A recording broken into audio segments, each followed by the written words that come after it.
Buckle up, Star Wars fans. A new book is revealing more than ever about George Lucas's original plans for the sequel trilogy, and these are going to make some people very, very angry. What's up, everybody? It's Josh. Welcome back to the channel. Smash that like button, and we're going to get right into this report. But I do want to mention, if you are watching this on Tuesday, the day that I published this video, please check out Nerd Theory, the podcast that I do with Star Wars Theory, tonight at 8:15 p.m. Eastern Standard Time. Theory and myself have been talking about this crazy story in the DMs on Twitter like all day. We're very excited to talk about this. We're going to get into full details tonight. So even if you don't catch it live, it's worth going and checking out that podcast to see our full thoughts on this story. Now, getting into this, I saw this pop up on Reddit in the Star Wars Leaks subreddit, and initially this was met with a lot of skepticism. Now, there's two things going on here. Number one, people on Reddit are pretty bad about sourcing stuff, and sometimes they'll post just trying to get it quickly out there to get karma and whatnot. And also, most of the audience on Reddit is incredibly skeptical, and I find them to be kind of dumb. Like, no offense if you're a Redditor, but everybody on Reddit was like, ha ha ha, yeah, right, this is bullcrap. And while I admit that initially it sounds pretty ridiculous, the quote is 100% real. It's from a published book. I've actually been in some slight contact with the author today. The man's name is Paul Duncan, and he published this book called The Star Wars Archives. And this book archived the period that Lucasfilm was creating the prequels. And so again, before we get into what is exactly in this quote from Lucas, and I'm sure there's a ton of awesome stuff in this book, I think it's worth just noting here that Paul is 100% a real person, and he got this quote that we're about to go over last year, 2019, from George Lucas's mouth himself. And here's the quote here from an interview with George Lucas. It says, Darth Maul trained a girl, Darth Talon, who was in the comics and books as his apprentice. She was the new Darth Vader, and most of the action was with her. So these were the two main villains of the trilogy. Maul eventually becomes the godfather of crime in the universe because as the Empire falls, he takes over. The movies are about how Leia, I mean, who else is going to be the leader, is trying to rebuild the Republic. They still have the apparatus of the Republic, but they have to get it under control from the gangsters. That was the main story. It starts out a few years after Return of the Jedi, and we establish pretty quickly that there's this underworld. There are these offshoot stormtroopers who started their own planets, and that Luke is trying to restart the Jedi. He puts the word out, so out of 100,000 Jedi, maybe 50 or 100 are left. The Jedi have grown again from scratch, so Luke has to find 2- and 3-year-olds and train them. It'll be 20 years before you have a new generation of Jedi. By the end of the trilogy, Luke would have rebuilt much of the Jedi, and we would have the renewal of the New Republic with Leia, Senator Organa, becoming the Supreme Chancellor in charge of everything. So she ended up being the chosen one. Okay, so yeah, that's obviously crazy and crazy different than what we got in the sequel trilogy. Now, the next natural question most Star Wars fans would ask is this related to the outlines and drafts that he turned into Disney, the ones that were famously bought but not used? And that is the thing that really made George Lucas feel betrayed by Disney and Bob Iger. It's in Bob Iger's book. We've talked about it here on this channel before. Well, the author of this book, Paul Duncan, was literally asked this on Twitter. The person says here, were these the same outlines that were sold to Disney, or were they a different outline? And Paul answers, they were some of his ideas when prepping the films in 2012 before he sold to Disney, as related to me by George in an interview last year. Now, real quick, just because it's included in the same thread, some fans had a problem with this idea of Leia being considered the chosen one and wanted more of an explanation. And Paul said here that at the end of war, everything is broken and society needs to be put back together and healed so that it can work again. The chosen one is the person who brings balance by achieving this. And we can get in a whole rabbit hole about that and Leia and what it meant for Leia being the chosen one. I find this really fascinating. This does not seem that Leia would have been trained as a Jedi or had those sort of powers, but we know that that is something that Lucas had thought of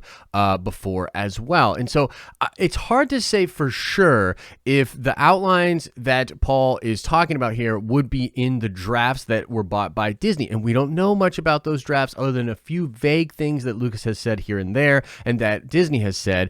But considering that this interview was conducted last year, I strongly believe that this is the direction that George would have taken, and it is likely stuff that was in the drafts that were sold to Disney. And And here's the thing, I'm getting into very pure speculation right here, but I think most fans of Star Wars will understand where I'm going with this. The thought process is likely that Lucasfilm was afraid of all of the prequel connections. I mean, this is literally a prequel villain coming back and becoming a main villain for all of the galaxy. On top of that, Luke coming and forming this crazy new Jedi Order, having the temple, likely being on Coruscant and having actual younglings being trained as Jedi was likely just very too prequel-like for J.J. Abrams and other people at Lucasfilm to feel comfortable with. Now, here's the thing. This, I think, is actually wrong, because I think the prequels, even though there was a lot of people that didn't like them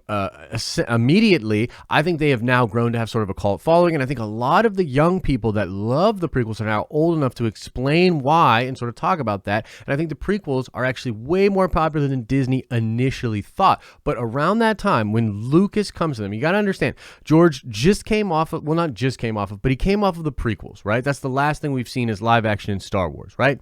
Very divisive. Star Wars fans are divided on the prequels. The degree to which they are divided, we don't know for sure, but they are divided. And so George Lucas comes to you with outlines in which Darth Maul, a prequel villain, is going to be the main villain of the whole thing, about how there's all these gangsters, pirates left over, and then Luke Skywalker is training all of these younglings, and you've got a new Jedi Academy. There's this Xana that's going to be the Darth Vader of the series. Most of the action is with her, and she's an apprentice. I think she's a Twi'lek as well. I mean, this is crazy. Like, I could see Lucasfilm being like, I don't know about all this, George. However, what this could imply is that they were nervous about certain things, and then they made it seem more like George's stuff was going to be really, really crazy. You remember a lot of the verbiage coming out of Lucasfilm was that we wanted to make movies for the fans. They were sort of making this claim that George's stuff was going to be too weird. There's also an interview in which George is talking about the biotic life and getting into the midichlorians and doing weird stuff like that. And so it is very possible that what George described in the interview with Paul is really more like plot points or beats that would happen, but there's also going to be this huge underlining theme of the organic life, what was going on with the midichlorians, what was going on with the Force, and that microbiotic universe. That sort of stuff could have been explored as well. And two, I do think the tendency for most fans, especially people that did not like the sequel trilogy, will be to sort of come in and say this would have been so much better. And I totally agree with that, by the way. And I don't think there's a problem with going back and investigating that, making comparisons, and having that conversations. As Star Wars fans, we love doing this kind of stuff and looking back at things and talking about how things could have been different, etc., etc. However, I do think it's worth bringing up that a lot of this stuff is seemingly brought into Star Wars. It is in the sequel trilogy in some places, just not fully developed, of course. Some of these concepts are adapted for this, and also I do think there's room moving forward for this to be adapted in the Filoniverse, something that's going on over at Disney Plus, something that we talk about a lot over here. But it looks like the Imperial Remnant and gangsters and pirates is a much bigger part of what's going on over there than what we got in the sequel trilogy. Okay, now that I've got the nice politically correct, let's play nice kind of statement out of the way, let me just say that I can't believe we could have got a sequel trilogy where Darth Maul was the main villain, Darth Talon would have been his apprentice, and a Darth Vader-like character showing up and doing crazy things. Luke Skywalker is gathering like 50 to 100 actual Jedi that are left in the galaxy and then bringing in children and rebuilding the Order. There could have been a lot of conflict with the New Republic stamping out Imperial Remnant, possible different warlords and Imperials that had their own agendas and had even infighting, all of this exciting stuff with a bunch of gangsters, different planets, a lot of just crazy Star Wars things. To me, this seems so much better and so much cooler than what we get in the sequel trilogy.